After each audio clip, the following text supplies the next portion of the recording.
اور اپنی اولاد کو مفلسی کے خوف سے قتل نہ کرنا، کیونکہ ان کو اور تم کو ہم ہی رزق دیتے ہیں۔ کچھ شک نہیں کہ ان کا مار ڈالنا بڑا سخت گناہ ہے، اور زنا کے پاس بھی نہ جانا کہ وہ بے حیائی ہے اور بری راہ ہے۔ اور جس جاندار کا مارنا اللہ نے حرام کیا ہے اسے قتل نہ کرنا مگر جائز طور پر، یعنی بفتوائے شریعت۔ اور جو شخص ظلم سے قتل کیا جائے، ہم نے اس کے وارث کو اختیار دیا ہے کہ ظالم قاتل سے بدلہ لے، تو اس کو چاہیے کہ قتل کے قصاص میں زیادتی نہ کرے، کہ وہ منصور و فتح یاب ہے۔ اور یتیم کے مال کے پاس بھی نہ پھٹکنا مگر ایسے طریق سے کہ بہت بہتر ہو، یہاں تک کہ وہ جوانی کو پہنچ جائے۔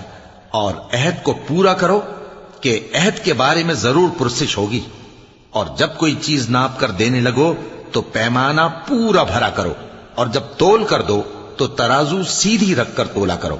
یہ بہت اچھی بات